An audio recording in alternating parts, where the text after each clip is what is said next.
ನನ್ನ ಆಡಳಿತದಲ್ಲಿ ಸಿಕ್ಕಿದ್ದು ಒಂದು ಸುವರ್ಣ ಅವಕಾಶ ಅಂತ ನಾನಾದರೂ ಭಾವಿಸಿದ್ದೀನಿ. ಯಾಕಂದರೆ 50ನೇ ವರ್ಷದಲ್ಲಿ ಈ ಕಾರ್ಯಕ್ರಮವನ್ನು ಆಯೋಜಿಸಿ ವಿನೂತನವಾಗಿ ಮಂಡಳಿಯನ್ನು ಸರ್ವ ಜನರ ಬಳಿಗೆ ತೆಗೆದುಕೊಂಡು ಹೋಗುವಂಥ ಪ್ರಯತ್ನಕ್ಕೆ ಆ ಜವಾಬ್ದಾರಿ ನನ್ನ ಸಂದರ್ಭದಲ್ಲಿ ಸಿಕ್ಕಿದ್ದಕ್ಕೆ ನಾನು ಅತ್ಯಂತ ಆಭಾರಿಯಾಗಿದ್ದೇನೆ. ಹಾಗೆ ರಾಜ್ಯದ ಜನರಿಗೆ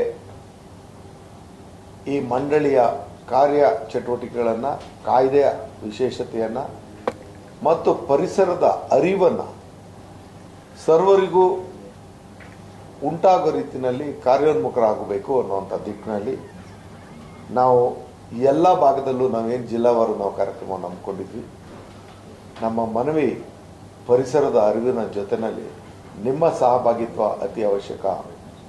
ಕಾಯ್ದೆ ಮತ್ತು ಮಂಡಳಿ ಇಷ್ಟೇ ಪರಿಸರವನ್ನು ಸಂರಕ್ಷಿಸಲಿಕ್ಕೆ ಸಾಧ್ಯ ಇಲ್ಲ ಅಂತ ಅರಿವಿನೊಂದಿಗೆ ಈ ಕಾರ್ಯಕ್ರಮವನ್ನು ನಾವು ಜಿಲ್ಲಾ ಮಟ್ಟದಲ್ಲಿ ಮಾಡ್ಕೊಂಡು ಬಂದ್ವಿ. ಅದರಂತೆ ನಾವು ಒಟ್ಟು 25 ಜಿಲ್ಲೆಗಳ ಸೇರಿದಂತೆ 14 ಕಾರ್ಯಕ್ರಮಗಳನ್ನ, ಜಿಲ್ಲಾವಾರು ಕಾರ್ಯಕ್ರಮಗಳನ್ನ ಆಯೋಜಿಸಿದ್ವಿ. ಅದು ಮೊದಲನೇ ಕಾರ್ಯಕ್ರಮ ಬಳ್ಳಾರಿಯಿಂದ ಪ್ರಾರಂಭವಾಗಿ 10 ಅಕ್ಟೋಬರ್ 25ರಂದು ಪ್ರಾರಂಭ ಮಾಡಿ ಚಿತ್ರದುರ್ಗದಲ್ಲಿ 5 ನವೆಂಬರ್ರಂದು ನಾವು ಕೊನೆ ಕಾರ್ಯಕ್ರಮವನ್ನು, ಜಿಲ್ಲಾವಾರು ಕಾರ್ಯಕ್ರಮವನ್ನು ಮಾಡಿದ್ವಿ. ಕೊನೆ ಹಂತದ ನವೆಂಬರ್ 18 ಮಂಗಳವಾರ ಇವತ್ತು ಪ್ರಮುಖವಾದಂಥ ಒಂದು ಕಾರ್ಯಕ್ರಮವನ್ನು ನಾವು ಒಂದು ಸರ್ಕ್ಯುಲರ್ ಎಕಾನಮಿ ಆ್ಯಂಡ್ ಸಸ್ಟೈನಬಿಲಿಟಿ ಅಂದರೆ ವರ್ತುಲ ಆರ್ಥಿಕತೆ ಮತ್ತು ಸುಸ್ಥಿರತೆ ಬಗ್ಗೆ ಒಂದು ದಿನದ ವಿಚಾರ ಸಂಕಿರಣವನ್ನು ಏರ್ಪಡಿಸ್ತಾ ಇದ್ದೀವಿ. ಹಾಗೆ 19ನೇ ತಾರೀಕು ನಾವು ಪ್ರಮುಖವಾದಂಥ ಸುವರ್ಣ ಮಹೋತ್ಸವ ಕಾರ್ಯಕ್ರಮವನ್ನು ಅರಮನೆ ಮೈದಾನದಲ್ಲಿ ಮಾಡ್ತಾಯಿದ್ವಿ. ಈ ಒಂದು ನಮ್ಮ ವಿಚಾರ ಸಂಕಿರಣವನ್ನು ನಾವು ITC ಗಾರ್ಡನಿಯಾ ಹೋಟೆಲ್ನಲ್ಲಿ 18ನೇ ತಾರೀಕು ಬೆಳಗ್ಗೆ 10 ಗಂಟೆಯಿಂದ ಸಂಜೆ 5:30ರವರೆಗೆ ವಿವಿಧ ವಿಷಯಗಳ ಬಗ್ಗೆ ಚರ್ಚೆ ಮತ್ತು ಸಂವಾದ ಎಲ್ಲವನ್ನು ವಿವಿಧ ಪ್ರಮುಖರ ಜವಾಬ್ದಾರಿನಲ್ಲಿ ಈ ಕಾರ್ಯಕ್ರಮವನ್ನು ಮಾಡ್ತಾಯಿದ್ವಿ. ಆ 18ನೇ ತಾರೀಕಿನ ಈ ಒಂದು ವಿಚಾರ ಸಂಕಿರಣವನ್ನು ಉದ್ಘಾಟನೆ ಮಾಡಲಿಕ್ಕೆ ನಮ್ಮ ರಾಜ್ಯದ ಸನ್ಮಾನ್ಯ ಶ್ರೀ ಉಪಮುಖ್ಯಮಂತ್ರಿಗಳಾದಂಥ DK ಶಿವಕುಮಾರ್ ಅವರು ಉದ್ಘಾಟನೆ ಮಾಡ್ತಾ ಇದ್ದಾರೆ. ನಮ್ಮ ಇಲಾಖೆ ಸಚಿವರಾದಂಥ ಈಶ್ವರ್ ಖಂಡ್ರೆ ಅವರು ಮತ್ತು ಮುಖ್ಯ ಕಾರ್ಯದರ್ಶಿಗಳಾದಂಥ ಶಾಲಿನಿ ರಜನೀಶ್ ಅವರು ಮತ್ತು ನಮ್ಮ ಇಲಾಖೆಯ ಅಪರ ಮುಖ್ಯ ಕಾರ್ಯದರ್ಶಿಗಳಾದಂಥ ಅಂಜುಮ್ ಪರ್ವೇಜರ್ ಅವರು ಹಾಗೂ ನಮ್ಮ ಮಂಡಳಿಯ ಎಲ್ಲ ಅಧಿಕಾರಿ ಮಿತ್ರರು ಮತ್ತು ನಮ್ಮ ಸದಸ್ಯ ಕಾರ್ಯದರ್ಶಿಗಳು ಎಲ್ಲರೂ ಭಾಗಿಯಾಗ್ತಾ ಇದ್ದೀವಿ. ಒಂದು ಸರ್ಕ್ಯುಲರ್ ಎಕಾನಮಿ ಅಂದರೆ ಸುಸ್ಥಿರತೆ ಉತ್ತೇಜಿಸುವ ಒಂದು ಆರ್ಥಿಕತೆಯ ಒಂದು ಮಾದರಿ. ಅಂದರೆ ತ್ಯಾಜ್ಯ ಕಡಿಮೆ ಮಾಡಿ ಸಂಪತ್ತನ್ನು ಉಳಿಸೋದೇ ಮೂಲ ಮಂತ್ರ ಅಂತಕ್ಕಂಥದ್ದು ಇದರ ಉದ್ದೇಶ. ಹಾಗೆ ಮರುಬಳಕೆ, ರೀಯೂಸ್ ಬಗ್ಗೆ, ಪುನರ್ಬಳಕೆ ಮತ್ತು ಉತ್ಕೃಷ್ಟತೆ, ರೀಸೈಕ್ಲಿಂಗ್ ಆ್ಯಂಡ್ ಅಪ್ಸ್ಕೇಲಿಂಗ್, ಈ ತ್ಯಾಜ್ಯದಿಂದ ಸಂಪತ್ತು, ವೇಸ್ಟ್ ಟು ವೆಲ್ತ್ ಮತ್ತು ಸರ್ಕ್ಯುಲರ್ ಎಕಾನಮಿಯ ಘಟಕಗಳನ್ನು ನಾವು ಈ ಸಂದರ್ಭದಲ್ಲಿ ಪ್ರಚುರಪಡಿಸ್ತಕ್ಕಂಥ ಜವಾಬ್ದಾರಿನಲ್ಲಿ ನಾವಿದ್ದೇವೆ. ಒಂದು ಈ ಸರ್ಕ್ಯುಲರ್ ಎಕಾನಮಿಯಿಂದ ಒಂದು ನಾವು ಎನ್ವೈರನ್ಮೆಂಟಲ್ ಪೊಲ್ಯೂಷನ್ನ ನಾವು ಕಡಿಮೆ ಮಾಡೋದ್ರ ಜೊತೆಗೆ ಸಂಪತ್ತನ್ನು ಸಂರಕ್ಷಣೆ ಮಾಡೋದ್ರ ಜೊತೆಗೆ ಉದ್ಯೋಗನೂ ಕೂಡ ಆ ವಿಚಾರದಲ್ಲಿ ನಾವು ಸೃಷ್ಟಿ ಮಾಡೋದ್ರ ಜೊತೆಗೆ ಅದರಿಂದ ನಾವು ಆದಾಯನೂ ಕೂಡ ಕಂಡುಕೊಳ್ಳೋದಕ್ಕೆ ಅವಕಾಶ ಇದೆ ಅನ್ನೋದು ನಾವು ಜವಾಬ್ದಾರಿಯಿಂದ ಅರ್ಥಕೊಂಡಿರ್ತಕ್ಕಂಥ ವಿಚಾರ. ಇದರಲ್ಲಿ ಒಂದು ಕಮ್ಯುನಿಟಿ ಪಾರ್ಟಿಸಿಪೇಷನ್ ಕೂಡ ಮಾಡಲಿಕ್ಕೆ ಅವಕಾಶ ಇದೆ. ಇದು ಸಾಮಾಜಿಕ ಮತ್ತು ಆರ್ಥಿಕ ಪರಿಣಾಮವನ್ನು ಕಾಣೋದಕ್ಕೆ ಅವಕಾಶ ಆಗ್ತದೆ ಅನ್ನೋದನ್ನು ಈ ಸಂದರ್ಭದಲ್ಲಿ ತಮಗೆ ಹೇಳ್ತಾ, ಇದು ಉದಾಹರಣೆಗೆ ನಾವು ಜೈವಿಕವಾಗಿ ಕರಗುವ ಒಂದು ಉತ್ಪನ್ನಗಳ ತಯಾರಿಕೆ, ಕಸದಿಂದ ಮರುಬಳಕೆ ವಸ್ತುಗಳ ತಯಾರಿಕೆ, ವಿವಿಧ ತ್ಯಾಜ್ಯಗಳ ನಿರ್ವಹಣೆ ಮೂಲಕ ನೈಸರ್ಗಿಕ ಸಂಪತ್ತು ಅವಲಂಬನೆ ಕಡಿಮೆ ಮಾಡಿ, ಅಂದರೆ ಇ ವೇಸ್ಟ್ ಅದರೊಳಗೆ ಸಾಕಷ್ಟು ಮೆಟಲ್ಸ್ ಇರ್ತದೆ. ಅದು ಅತ್ಯಂತ ಆದಾಯಪೂರ್ವಕವಾದಂಥ ಒಂದು ಒಂದು ವ್ಯವಸ್ಥೆ ಆಗ್ತದೆ. ಹಾಗಾಗಿ ಇದನ್ನು ಈ ವೇಸ್ಟನ್ನು ಸಮರ್ಪಕವಾಗಿ ಒಂದು ಮರುಬಳಕೆಗೆ ಅದನ್ನು ಹೇಗೆ ಉಪಯೋಗಿಸ್ಬೋದು ಅನ್ನೋದನ್ನು ಇವತ್ತು ತುಂಬ ಲಾಭದಾಯಕವಾದಂಥ ಉದ್ದಿಮೆಗೆ ಹೊರಹೋಗ್ತಾ ಇದೆ. ಜೊತೆಗೆ ಅವತ್ತಿನ ದಿನ 18ನೇ ತಾರೀಕು ಒಟ್ಟು 3 ಗೋಷ್ಠಿಗಳು ನಡೀತವೆ, 2 ಸಂವಾದ ನಡೀತವೆ. ಅದ್ರ ಜೊತೆಯಲ್ಲಿ 7 ವಿಷಯಗಳ ಮಂಡನೆಯನ್ನು ಮಾಡ್ತಾ ಇದ್ದಾರೆ. ಜೊತೆಗೆ ಮೊದಲನೇ ಗೋಷ್ಠಿನಲ್ಲಿ ಸ್ಥಳೀಯ ಸಂಸ್ಥೆಗಳಿಂದ ಪರಿಸರ ಕಾನೂನುಗಳ ಅನುಸರಣೆ, ಅಂದರೆ ವಿಶೇಷವಾಗಿ ನಮ್ಮ ಲೋಕಲ್ ಬಾಡೀಸ್ ನಮ್ಮ ಪರಿಸರದ ಕಾನೂನುಗಳನ್ನ ಪಾಲಿಸ್ತಾ ಇದ್ದಾವ ಇಲ್ವಾ, ಅದಕ್ಕೆ ಅಡಚಣೆ ಇರತಕ್ಕಂಥದ್ದು ಮತ್ತು ಪಾಲನೆ ಮಾಡಬೇಕಾಗಿರ್ತಕ್ಕಂಥ ವಿಚಾರವಾಗಿ ಒಂದು ಚರ್ಚೆ ಇರ್ತದೆ. ತ್ಯಾಜ್ಯ ನಿರ್ವಹಣೆ ಸಂಬಂಧಿತ ಕಾನೂನುಗಳು ಏನು, ಎಷ್ಟರ ಮಟ್ಟಿಗೆ ಅವುಗಳು ಜಾರಿ ಆಗ್ತವೆ ಅನ್ನೋದ್ರ ಬಗ್ಗೆ ಚರ್ಚೆ.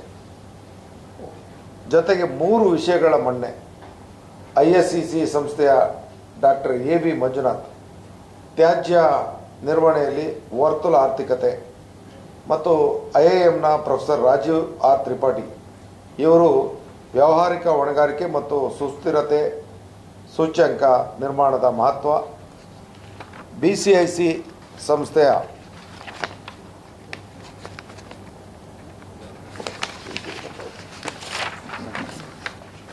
ಡಾಕ್ಟರ್ KS ರವಿಚಂದ್ರನ್ ಅವರು ವಿಸ್ತೃತ ಉತ್ಪಾದಕ ಹೊಣೆಗಾರಿಕೆ ವ್ಯವಸ್ಥೆ ಇದರ ಬಗ್ಗೆ ವ್ಯಾಖ್ಯಾನ ಮಾಡ್ತಿದ್ದಾರೆ. ನ್ಯಾಷನಲ್ ಲಾ ಸ್ಕೂಲ್ ಮಾಜಿ ಉಪಕುಲಪತಿಗಳಾದಂಥ ಪ್ರೊಫೆಸರ್ MK ರಮೇಶ್ ರವರು ನಗರಾಭಿವೃದ್ಧಿ ಪೌರಾಡಳಿತ ಅಂದರೆ GBA BWSSB ಮತ್ತು KUWSNDB ಸಂಸ್ಥೆಯ ಅಧಿಕಾರಿಗಳೊಂದಿಗೆ ಈ ಗೋಷ್ಠಿಯಲ್ಲಿ ಚರ್ಚೆ ಮತ್ತು ಸಂವಾದವನ್ನು ನಡೆಸ್ತಾ ಇದ್ದಾರೆ. 2ನೇ ಗೋಷ್ಠಿನಲ್ಲಿ ಪ್ಲಾಸ್ಟಿಕ್, ಬ್ಯಾಟ್ರಿ ಮತ್ತು ಈ ತ್ಯಾಜ್ಯ ವಿಷಯದ ಕುರಿತಾದ ಸಂವಾದದೊಂದಿಗೆ 2 ವಿಷಯಗಳ ಮಂಡನೆ. IIMBಯ ಬೆಂಗಳೂರಿನ ಡಾಕ್ಟರ್ ಮೋಹನ್ ಕೃಷ್ಣ ಅವರು ಬ್ಯಾಟ್ರಿ ತ್ಯಾಜ್ಯ ನಿರ್ವಹಣೆ ಮತ್ತು ವರ್ತುಲತೆ, ಹಾಗೆ ವೇಲ್ ಲ್ಯಾಬ್ಸ್ನ ಸಂಸ್ಥೆಯ ಶ್ರೀಮತಿ ಚೇಷ್ಟಾ ರಜೋರಾ ಬೆಂಗಳೂರು ನಗರದಲ್ಲಿ ವಿಕೇಂದ್ರೀಕೃತ ಜಲ ತ್ಯಾಜ್ಯ ನಿರ್ವಹಣೆ ಬಗ್ಗೆ ಅವರು ವ್ಯಾಖ್ಯಾನ ಮಾಡ್ತಾ ಇದ್ದಾರೆ. ಸುಹಾಸ್ ಸಂಸ್ಥೆಯ ಶ್ರೀಮತಿ ದಿವ್ಯಾ ತಿವಾರಿ ಅವರು, ಸಿಪೆಟ್ ಸಂಸ್ಥೆಯ ಡಾಕ್ಟರ್ ಮನೋರಂಜನ್ ಬಿಸ್ವಾಸ್ರವರು, ಇಸ್ರೋ ನಿವೃತ್ತ ವಿಜ್ಞಾನಿ ಪ್ರೊಫೆಸರ್ V ಜಗನ್ನಾಥ್ ಅವರು, NITK ಸೂರತ್ಕಲ್ನ ಡಾಕ್ಟರ್ G ಶ್ರೀನಿಕೇತನ ಹಾಗೂ ವೇಸ್ಟ್ ಇಂಪ್ಯಾಕ್ಟ್ ಟ್ರಸ್ಟ್ನ ಶ್ರೀಮತಿ HV ಗಾಯತ್ರಿ ಮತ್ತು ಟೆರಾನೋವಾ ಸಂಸ್ಥೆಯ ಶ್ರೀ ಜಯರಾಮ್ ಗುಹಾ ಇವರೊಂದಿಗೆ ಈ ಗೋಷ್ಠಿಯಲ್ಲಿ ಚರ್ಚೆ ಮತ್ತು ಸಂವಾದ ನಡೀತಾ ಇದೆ. 3ನೇ ಗೋಷ್ಠಿ ವಿಶೇಷ ಏನಂದರೆ ಅದರಲ್ಲಿ 2 ವಿಷಯ ಮಂಡನೆ ಮಾಡ್ತಾ ಇದ್ದೀವಿ. National institute of advanced studies professor doctor Gufran Beg ಇವರು ರಿಯಲ್ ಟೈಮ್ ಪರಿಸರ ಗುಣಮಟ್ಟ ನಿಗಾ ವ್ಯವಸ್ಥೆಗಳ ಬಗ್ಗೆ ಮತ್ತು ಡಾಕ್ಟರ್ ಸುಬ್ರಹ್ಮಣ್ಯ ಪ್ರಿನ್ಸಿಪಾಲ್ ಅವರು RV ಇಂಜಿನಿಯರಿಂಗ್ ಕಾಲೇಜು ಅವರು ಶಿಕ್ಷಣ ಸಂಸ್ಥೆಗಳಲ್ಲಿ ಪರಿಸರ ಸುಸ್ಥಿರತೆ ಬಗ್ಗೆ ಒಂದು ವಿಷಯವನ್ನು ಮಂಡನೆ ಮಾಡ್ತಾ ಇದ್ದಾರೆ. ಹಾಗೆ ವಿಷಯ ಮಂಡನೆ ಮತ್ತು ಸಂವಾದದ ಬಳಿಕ ಇಡೀ ದಿನದ ಚರ್ಚೆ ಮತ್ತು ತಜ್ಞರ ಸಲಹೆ ಆಧರಿಸಿ ಕರ್ನಾಟಕ ರಾಜ್ಯ ಮಾಲಿನ್ಯ ನಿಯಂತ್ರಣ ಮಂಡಳಿ ವರದಿ ಮತ್ತು ಇದರ ಒಂದು ಪ್ರಸ್ತಾವನೆಯನ್ನು ಸರ್ಕಾರಕ್ಕೆ ನಾವು ತಯಾರು ಮಾಡಿ ನೀಡ್ತಾ ಇರ್ತೇವೆ. ನವೆಂಬರ್ 19ರಂದು ಬುಧವಾರ ಅರಮನೆ ಮೈದಾನದಲ್ಲಿ ಒಂದು ಬೃಹತ್ ಆದಂಥ ಸಮಾರಂಭವನ್ನು ಒಂದು ಅರ್ಥಪೂರ್ಣವಾಗಿ ಮಂಡಳಿ ಆಚರಣೆ ಮಾಡ್ತಾ ಇದೆ. ಅದು ಅಂದು ಬೆಳಗಿನ 11 ಗಂಟೆಗೆ ಆ ಕಾರ್ಯಕ್ರಮ ಪ್ರಾರಂಭ ಆಗ್ತದೆ. ಇದರ ಉದ್ಘಾಟನೆಗೆ ರಾಜ್ಯದ ಜನಪ್ರಿಯ ಮುಖ್ಯಮಂತ್ರಿಗಳಾದಂಥ ಸನ್ಮಾನ್ಯ ಸಿದ್ದರಾಮಯ್ಯನವರು ಹಾಗೂ ನಮ್ಮ ಉಪಮುಖ್ಯಮಂತ್ರಿಗಳಾದಂಥ DK ಶಿವಕುಮಾರ್ ಅವರು, ನಮ್ಮ ಇಲಾಖಾ ಸಚಿವರು ಹಾಗೂ ಸರ್ಕಾರದ ಇತರೆ ಸಚಿವರು ಮತ್ತು ಶಾಸಕರುಗಳು, ಸಂಸದರು ಎಲ್ಲರೂ ಭಾಗಿಯಾಗಿ ಈ ಒಂದು ಕಾರ್ಯಕ್ರಮವನ್ನು ಅರ್ಥಪೂರ್ಣವಾಗಿ ನಡೆಸ್ತಕ್ಕಂಥ ಕೆಲಸವನ್ನು ನಾವು ಮಾಡ್ತಾಯಿದ್ದೀವಿ. ಅದರ ಜೊತೆಗೆ ನಾವು ಹೊರಗಡೆ ಜಿಲ್ಲಾ ಮಟ್ಟದ ಕಾರ್ಯಕ್ರಮಗಳನ್ನ ಆಯೋಜಿಸಿದಾಗ ಬೆಂಗಳೂರು ಸುತ್ತಮುತ್ತ ಇರ್ತಕ್ಕಂಥ 6 ಜಿಲ್ಲೆಗಳ ಕಾರ್ಯಕ್ರಮವನ್ನು ಈ ಕಾರ್ಯಕ್ರಮದ ಜೊತೆಯಲ್ಲೇ ನಾವು ಇಟ್ಕೊಂಡು ಆ 6 ಜಿಲ್ಲೆಗಳಲ್ಲಿ ಪರಿಸರ ಕ್ಷೇತ್ರ ಸಾಧಕರಿಗೆ ಬೇರೆ ಜಿಲ್ಲೆಗಳಲ್ಲಿ ನಾವು ಕೊಟ್ಟಂಥ ರೀತಿಯಲ್ಲಿ ಪ್ರತಿ ಜಿಲ್ಲೆಯಲ್ಲಿ 3 ಜನ ಪರಿಸರ ಕ್ಷೇತ್ರ ಸಾಧಕರಿಗೆ ತಲಾ 3 ಮಂದಿಗೆ ನಾವು ಪ್ರಶಸ್ತಿಯನ್ನು ಇಂದಿರಾ ಪ್ರಿಯದರ್ಶಿನಿ ಪರಿಸರ ಪ್ರಶಸ್ತಿಯನ್ನು ಜಿಲ್ಲಾ ಮಟ್ಟದಲ್ಲಿ ಕೊಟ್ಟಿದ್ವಿ. ಆ 6 ಜಿಲ್ಲೆಗಳವರೆಗೂ ಕೂಡ ಈ ಕಾರ್ಯಕ್ರಮದಲ್ಲಿ ತಲಾ 3 ಜನ ಪರಿಸರ ಕ್ಷೇತ್ರದ ಸಾಧಕರಿಗೆ ನಾವು ಪ್ರಶಸ್ತಿ ನೀಡ್ತಾ ಇದ್ದೇವೆ. ಹಾಗೆ ರಾಜ್ಯ ಮಟ್ಟದ 5 ಜನ ಒಂದು ಪರಿಸರ ಪ್ರಶಸ್ತಿಗೆ ಅರ್ಹರಾದಂಥ ನಮ್ಮ ಒಂದು ಮಂಡಳಿಯ ಒಂದು ಆಯ್ಕೆಯಲ್ಲಿ ನಾವು ಗುರುತಿಸಲ್ಪಟ್ಟಂಥ ಅತ್ಯುತ್ತಮವಾದಂಥ 5 ಮಹನೀಯರಿಗೆ ನಾವು ರಾಜ್ಯ ಮಟ್ಟದ ಇಂದಿರಾ ಪ್ರಿಯದರ್ಶಿನಿ ಪರಿಸರ ಪ್ರಶಸ್ತಿಯನ್ನು ನಾವು ಪ್ರದಾನ ಮಾಡ್ತಿದ್ದೇವೆ. ಜೊತೆಗೆ ಒಂದು ಸವಾಲನ್ನು ಸಾರ್ವಜನಿಕವಾಗಿ ನೀಡಿದ್ವಿ. ನಾವು ಈ ಕಾರ್ಯಕ್ರಮ ರೂಪಿಸಿದಾಗ ಯುವಕರಿಗೆ ರೀಲ್ಸ್ ಮಾಡಿ ಬಹುಮಾನ ಗೆಲ್ಲಿ ಅಂತ, ಪರಿಸರದ ಬಗ್ಗೆ ನೀವು ಅತ್ಯುತ್ತಮವಾದಂಥ ರೀಲ್ಸ್ ಮಾಡಿದವ್ರಿಗೆ 3 ಅದು ಕ್ಯಾಶ್ ಪ್ರೈಸನ್ನು ಕೊಡ್ತೀವಿ ಅಂತ. ಮೊದಲನೇ ಪ್ರಶಸ್ತಿ 50,000, ಎರಡನೇ ಬಹುಮಾನ 25,000, ಮೂರನೇ ಬಹುಮಾನ 10,000 ಅಂತ ನಾವು ಘೋಷಣೆ ಮಾಡಿದ್ವಿ. ಅದರಂತೆ ಅತ್ಯುತ್ತಮವಾದಂಥ 10 ರೀಲ್ಸನ್ನು ನಿನ್ನೆ ವೀಕ್ಷಣೆ ಮಾಡಿ ಅದರಲ್ಲಿ 3 ಯಾರು ಉತ್ತಮವಾಗಿದ್ದಾವೆ ಅನ್ನೋದಕ್ಕೆ ನಾವು ಪ್ರಶಸ್ತಿಯನ್ನು ನೀಡ್ತಾ ಇದ್ದೇವೆ. ಹಾಗೆ ಆ ಕಾರ್ಯಕ್ರಮದಲ್ಲಿ ಭಾಳಷ್ಟು ಜನ ಬಂದು ಅವರು ಈ ಕಾರ್ಯಕ್ರಮದಲ್ಲಿ ಭಾಗಿಯಾಗಬೇಕಾದ್ರೆ ಅವರಿಗೆ ಮನರಂಜನೆ ಕಾರ್ಯಕ್ರಮವನ್ನು ಏರ್ಪಡಿಸಿದ್ದೇವೆ. ಹಾಗೆ ಈ ಕಾರ್ಯಕ್ರಮದ ಒಂದು ಸಮರ್ಪಣೆಯನ್ನು ನಾವು ಶ್ರೀಮತಿ ಇಂದಿರಾ ಗಾಂಧಿ ಅವರಿಗೆ ಸಮರ್ಪಣೆ ಮಾಡ್ತಾ ಇರ್ತಕ್ಕಂಥದ್ದು ನಮ್ಮ ಗೌರವ ಸಮರ್ಪಣೆ. ಕಾರಣ 1974ರ ಒಂದು ಜಲಮಾಲಿನ್ಯ ನಿಯಂತ್ರಣ ಕಾಯ್ದೆಯನ್ನು ರೂಪುಗೊಳಿಸಿ ತದನಂತರ ವಾಯುಮಾಲಿನ್ಯ ನಿಯಂತ್ರಣ ಕಾಯ್ದೆ ಮತ್ತು ನಮ್ಮ ಇವತ್ತಿನ ಸಂಸ್ಥೆಯ ಜವಾಬ್ದಾರಿ ಮತ್ತು ಪರಿಸರದ ಬಗ್ಗೆ ಹೆಚ್ಚಿನ ಒಂದು ಸಾಧನೆಯನ್ನು ಮಾಡಲಿಕ್ಕೆ ಈ ಒಂದು ತೀರ್ಮಾನ ಕಾರಣ ಆಗಿರೋದ್ರಿಂದ ಅವರ ಹೆಸರಿನಲ್ಲೇ ಅವರ ಒಂದು ಫೋಟೋ ಮುಂದೆನೇ ನಮ್ಮ ಈ ಕಾರ್ಯಕ್ರಮವನ್ನು ಸಮರ್ಪಣೆ ಮಾಡ್ತಿದ್ದೇವೆ ಅಂತ ಹೇಳ್ತಾ, ಈ ಮಂಡಳಿಯ ಪ್ರಯತ್ನ ಈ ಒಂದು 50ನೇ ವರ್ಷದ ಈ ಸುವರ್ಣ ಮಹೋತ್ಸವದ ಜೊತೆಯಲ್ಲಿ ನಮ್ಮ ಬಯಕೆ ಏನಪ್ಪ ಅಂತಂದರೆ, ಸಾರ್ವಜನಿಕರು ನಮ್ಮ ಜೊತೆಯಲ್ಲಿ ಕೈ ಜೋಡಿಸಿ, ಬರೀ ನಾವು ನಮ್ಮ ಅಧಿಕಾರಿಗಳು ನಮ್ಮ ಕಾಯ್ದೆ ಮಾತ್ರ ಪರಿಸರವನ್ನು ಸಂರಕ್ಷಣೆ ಮಾಡಲಿಕ್ಕೆ ಸಾಧ್ಯ ಇಲ್ಲ.